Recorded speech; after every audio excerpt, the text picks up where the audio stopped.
Affirmative থেকে negative sentence আমরা করব। এটা এক প্রকার ট্রান্সফরমেশন অফ সেন্টেন্স, ধারাবাহিকভাবে আমরা আলোচনা করছি। আমরা দেখি প্রথম সেন্টেন্সটা কি লেখা আছে। যে কোনো সেন্টেন্স, গ্রামার হোক বা যে কোনো কিছু হোক, প্রথম আমাদের দায়িত্ব হচ্ছে ওই সেন্টেন্সটাকে বোঝা। He is too weak to walk, এই সেন্টেন্সের অর্থ যদি আমরা বুঝতে পারি, সহজেই আমরা এটাকে ট্রান্সফরমেশন অফ সেন্টেন্স করতে পারবো। এর অর্থ হচ্ছে টু ড্যাশ ড্যাশ টু, মানে আমরা মনে করবো এত এত না, আসলে টু ড্যাশ ড্যাশ টু দ্বারা বোঝানো হয় এত বেশি যে পারে না। তাহলে এর অর্থটা কি দাঁড়াচ্ছে? He is too weak to ও, সে এত দুর্বল যে হাঁটতে পারে না। এই টু ড্যাশ ড্যাশ টু দ্বারা এত বেশি যে পারে না বুঝায়।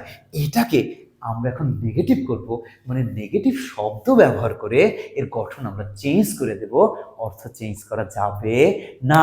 তাহলে কি, এটাকে যদি আমরা বলি হি হয় ইজ এত দুর্বল, সো দুর্বল, weak, he is so weak, যে, what is the English of যে? দ্যাট, যে সে হাঁটতে পারে না। কি? সে হাঁটতে পারে না, সে ইংলিশ কি? হি। হাঁটতে পারে না, cannot, হি cannot ও। তাহলে কি হচ্ছে?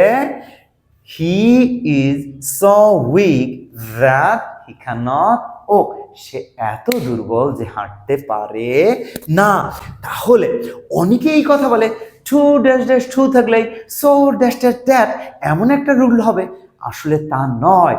এটা আমরা বসাতে পারি, এটা কেন? এইটা দিয়ে এই অর্থটা আসে। অন্য কোনোভাবেও যদি আমরা এটা করতে পারি তবুও হবে। এখন পরের সেন্টেন্সটাকে আমরা একটু দেখি। He is too poor to buy food, অর্থটা কি? সে এত গরিব যে খাবার কিনতে পারে না। এটাকে নেগেটিভ করব, নেগেটিভ শব্দ ব্যবহার করব। তাহলে কি করতে পারি?